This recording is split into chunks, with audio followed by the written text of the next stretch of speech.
Friend, আমি Rajashree. Welcome to my channel. আজকে আমরা ক্লাস 12-এর দ্রবণ চ্যাপ্টার থেকে দ্রবণের অভিস্রবণ চাপ সংক্রান্ত গাণিতিক উদাহরণ করব। তো দেখো, অভিস্রবণ চাপের যে সূত্রটা খুবই easy, pi equals to CRT, যেখানে সি হচ্ছে মোলার গাঢ়ত্ব, আর হচ্ছে রিডবার্গ ধ্রুবক, আর টি হচ্ছে টেম্পারেচার। পাই অভিস্রবণ চাপ। তো সেখান থেকে দেখো আমি একটা এক্সাম্পল তুলে ধরেছি, তারপর আমরা অঙ্কটা সলভ করব।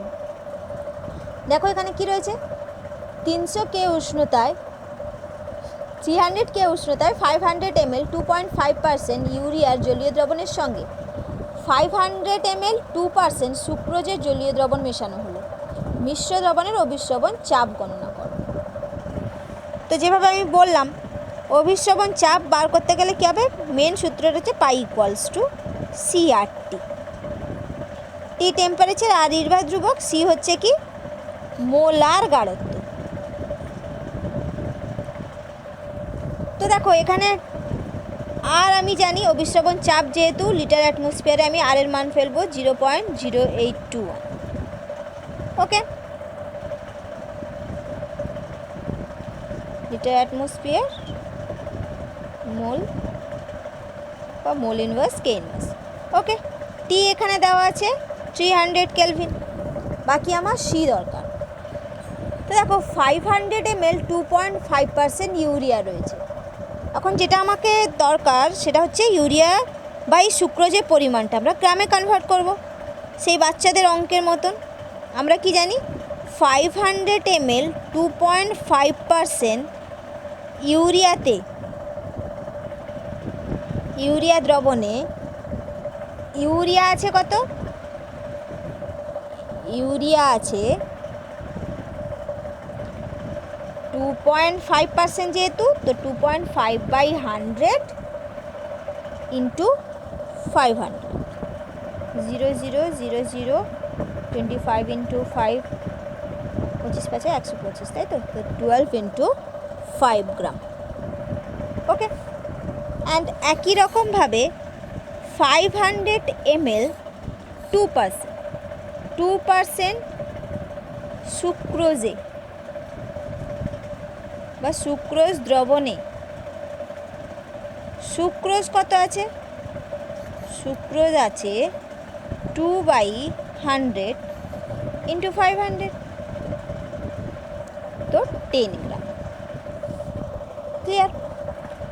এখন দেখো মোলার গাঢ়ত্ব সি ইকুয়ালস টু আমরা কি জানি, 1000 ml বা 1 লিটারে যত গ্রাম অণু দ্রাব দ্রবীভূত থাকে।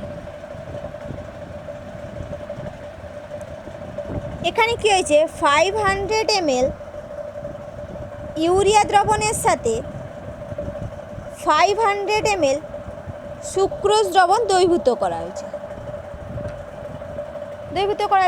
তো টোটাল ml কত হয়ে গেছে, total ml equals to 1000 ml হয়ে গেছে না, অর্থাৎ 1 লিটার হয়ে গেছে। তো এই 1 লিটারে দুটো দ্রাব দ্রবীভূত আছে, একটা ইউরিয়া একটা সুক্রোজ। এদের যে গ্রাম অণুটা আছে সেটা অ্যাড করলেই আমরা সেই পেয়ে যাব। বুঝলে কি বুঝলে না? যদি আমার অন্য ml থাকতো তাহলে আমাকে সেটা 1000 ml কত আছে বার করতে হতো। তো আমরা জানি কি, এখানে টোটাল যেহেতু 1000 ml, তো এতে ইউরিয়ার প্রথমে গ্রাম অণু আর সুক্রোজের গ্রাম অণু বার করে টোটাল গ্রাম অণুটাকে অ্যাড করলেই আমাদের মোলার গাঢ়ত্ব বেরিয়ে যাবে। তো চলো আমরা করি।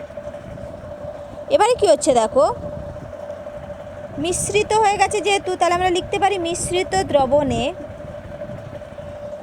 ইউরিয়ার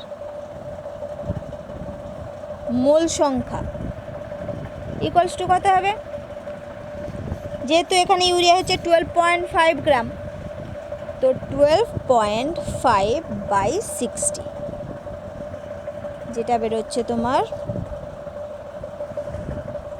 0.2083।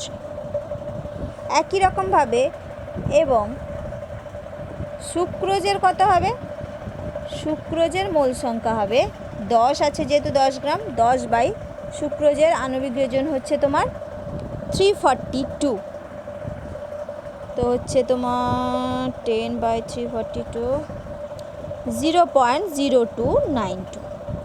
ওকে, যেহেতু কি ইউরিয়ার আণবিক ওজন,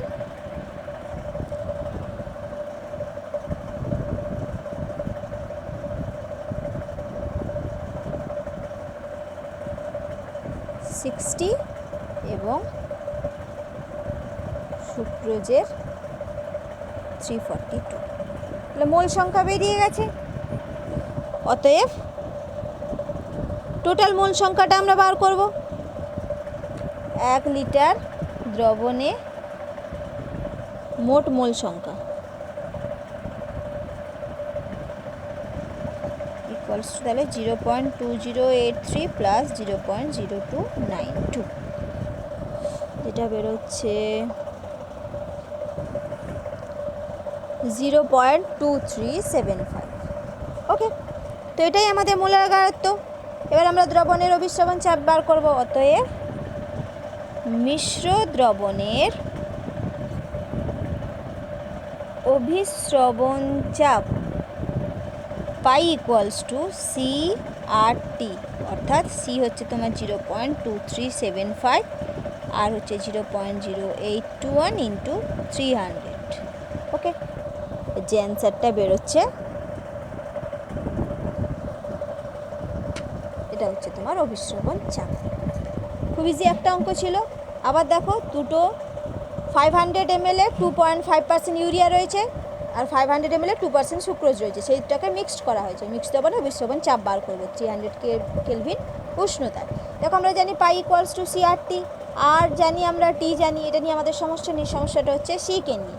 সি ইকুয়ালস টু আমরা কি জানি, 1000 ml বা 1 লিটারে যত গ্রাম অণু দ্রাবক দ্রবীভূত থাকে। এখানে দুটো দ্রাবক রয়েছে, ইউরিয়া 500 ml 2.5% মানে কত গ্রাম সেটা বার করে নিয়েছি, 2% সুক্রোজ মানে কত গ্রাম সেটা বার করে নিয়েছি। এবার দেখো, গ্রামকে গ্রাম অণুতে ট্রান্সফার করতে গেলে কি করতে হয়, তাদের আণবিক ওজন দিয়ে ডিভাইডেড করতে হয়, আমরা করেছি। এখন যেহেতু মিক্সড দ্রবণটা 500 মিলে টোটাল 1000 ml অর্থাৎ 1 লিটার হয়ে গেছে, সেহেতু 1 লিটারে যত গ্রাম অণু রয়েছে অর্থাৎ সুক্রোজের মোল সংখ্যা আর ইউরিয়ার মোল সংখ্যা দুটোকে যোগ করে দিলেই টোটাল মোল সংখ্যা বেরিয়ে যাবে, সেটাই সি হবে। তাই করেছি, দুটোকে অ্যাড করে নেওয়ার পর যে সিটা বেরিয়েছে পাই ইকুয়ালস টু CRT সমীকরণে আমরা CRT এর মানগুলো বসিয়ে অভিস্রবণ চাপ নির্ণয় করলাম। আশা করি সবাই বুঝতে পেরেছো। তো চলো আমরা নেক্সট একটা অঙ্ক করি।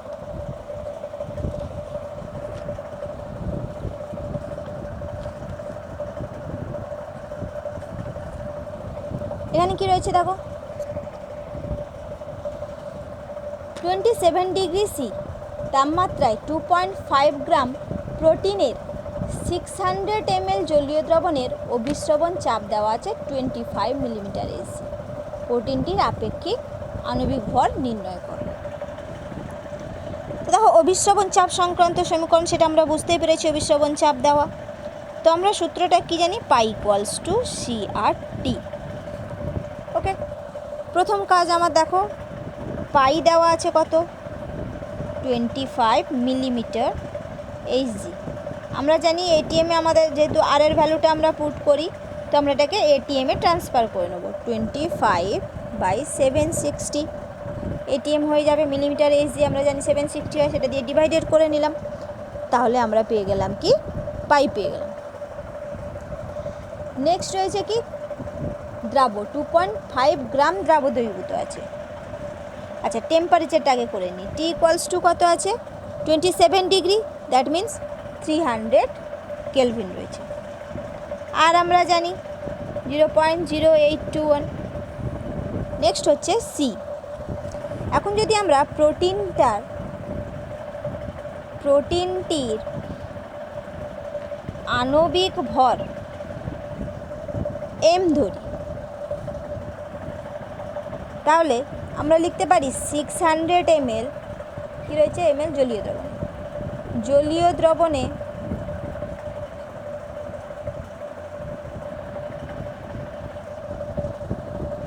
প্রোটিনের মোল সংখ্যা ইকুয়ালস টু কি, যত গ্রাম রয়েছে বাই আণবিক ওজন। তো আমরা গ্রাম কত রয়েছে দেখো, 2.5 গ্রাম রয়েছে, তো 2.5 বাই আণবিক ওজন আমরা জানি না এম। এবার যে এখানে সি বার করতে গেলে আমাকে কী হবে, 1000 ml কত গ্রাম অণু আছে বার করতে হবে। এখন প্রশ্ন অনুযায়ী আছে 600 ml কত রয়েছে, তো আমরা সেটা 1000 ml কত বার করবো, 600 ml এত রয়েছে, 1 কত রয়েছে, তাহলে ওয়ানে রয়েছে 2.5/m ইন্টু 600, আর 1000 ml কত রয়েছে, 1000 ml রয়েছে জলীয় দ্রবণে প্রোটিনের মূল সংখ্যা, তাহলে কত হবে 2.5 ইন্টু 1000/m ইন্টু 600, এটাই হচ্ছে তোমার কি সি। এবার দেখো আমরা কি জানি, পাই ইকুয়ালস টু সি আর টি। পাই কত, পাই হচ্ছে 25/760, সি কত 2.5/m, ওপরে 1000 নিচে 600। ওকে, আর হচ্ছে তোমার 0.082, টেম্পারেচার হচ্ছে 300। এবার আমাদের যদি এম বার করতে হয় তাহলে কী হবে, এখান থেকে এমটাকে আমি উপরে তুলে দেবো, এম ইকুয়াল টু তাহলে কী হবে 2.5 into 760 into 1000 into 0.0821 into 300/25 into 600। এটা সলভ করলেই আমরা আপেক্ষিক আণবিক পেয়ে যাব। আবার বলছি দেখো, 27 ডিগ্রি টেম্পারেচারে 2.5 গ্রাম প্রোটিন 600 ml জলীয় দ্রবণের অভিস্রবণ চাপ দেওয়া আছে 25 মিলিমিটার এইচ, প্রোটিনটির আপেক্ষিক আণবিক ভর নির্ণয় করো। আমরা জানি পাই ইকুয়ালস টু সি আর টি, পাইটা যেহেতু মিলিমিটার এইচ দিতে রয়েছে সেটা আমরা এটিএমে ট্রান্সফার করে নিলাম, টি দেওয়া আর দেওয়া। সমস্যা হচ্ছে সি কত, দেখো দ্রাব দ্রবীভূত আছে 2.5 গ্রাম, কত এমএলএ 600 ml, তো 600 ml সেই প্রোটিনের যদি ভরটা আমরা এম ধরে নিই তাহলে মোল সংখ্যা কত হবে, যত গ্রাম রয়েছে বাই আণবিক ওজন এম, 2.5/m, ওয়ানে কত আছে 1000-এ কত আছে, 1000-এ যেটা থাকে সেটাই হচ্ছে আমাদের মোলার গাঢ়ত্ব সি। তো সি এর জায়গায় ওটা পুট করলাম, এখানে দেখো আননোন ভ্যালু শুধু এম রয়েছে, এমটাকে আমরা সলভ করে বার করব। আশা করি বুঝতে পারলে। চলো আর লাস্ট আরেকটা অঙ্ক করি, ওটা খুব ইম্পর্টেন্ট, যেহেতু আমরা আইসোটনিক দ্রবণটা পড়েছি, তো আইসোটনিকের ওপরে কীরকম প্রবলেমস থাকতে পারে একটা আমরা করে দেব। এখানে কি রয়েছে দেখো, ইউরিয়ার প্রতি লিটার দ্রবণে কত গ্রাম ইউরিয়া দ্রবীভূত থাকলে দ্রবণটি প্রতি লিটারে 10 গ্রাম চিনি দ্রবীভূত আছে এমন দ্রবণের সঙ্গে আইসোটনিক হবে। চিনির আণবিক গুরুত্ব দেওয়া আছে। ইউরিয়ার প্রতি লিটার দ্রবণে কত গ্রাম ইউরিয়া দ্রবীভূত থাকলে দ্রবণটি প্রতি লিটার 10 গ্রাম চিনি দ্রবীভূত আছে এমন দ্রবণের সঙ্গে আইসোটনিক হবে। এবার দেখো, যদি ইউরিয়ার ক্ষেত্রে যদি আমরা পাই 1 বলি তাহলে C1R-T, আর যদি আমরা ইউরিয়া দ্রবীভূত থাকলে দ্রবণটি প্রতি লিটার চিনি দ্রবণের ক্ষেত্রে পাই 2 ইকুয়ালস টু যদি C2R-T বলি, যেহেতু এটা আইসোটনিক দ্রবণ বলেছে সেহেতু আমরা আইসোটনিক দ্রবণ মানে কি জানি, অভিস্রবণ চাপ সমান হয়, অর্থাৎ পাই 1 ইকুয়ালস টু পাই 2 হবে। That means C1R-T equals to আমরা C2R-T পাবো, আর টি উভয় পক্ষে কেটে যাবে, অর্থাৎ C1 ইকুয়ালস টু C2 পাবো। C1 ইকুয়ালস টু আমরা কি জানি, W1/M1 into V, W2/M2 into V। দ্রবণটা দেখো যেহেতু প্রতি লিটার দ্রবণের সাথে দুটোর ক্ষেত্রেই বলেছে সেহেতু Vটা 1 হয়ে যাবে। বোঝা গেল? W1 মানে C1 কত আছে প্রতি লিটার দ্রবণে কত গ্রাম ইউরিয়া, তো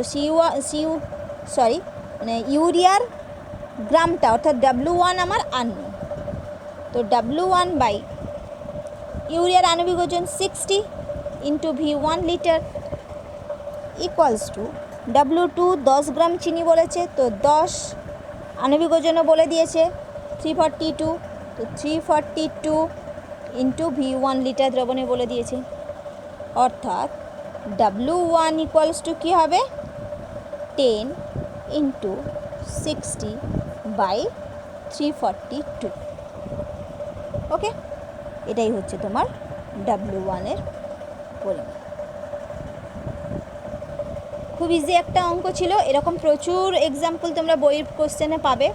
আইসোটনিক দ্রবণ দেখলেই তোমাদের মাথায় প্রথমে যেটা আসার কথা সেটা আমরা জানি কি অভিস্রবণ চাপ দুটোর ক্ষেত্রে সমান হয়। তো আমি দেখো ইউরিয়ার ক্ষেত্রে ধরেছি পাই1 ইকুয়ালস টু C1RT, চিনির ক্ষেত্রে পাই2 ইকুয়ালস টু C2RT। যেহেতু আইসোটনিক দ্রবণ তো পাই1 ইকুয়ালস টু পাই2 হবে, তো পাই1 ইকুয়ালস টু পাই2 হলে C1RT ইকুয়ালস টু C2RT হবে।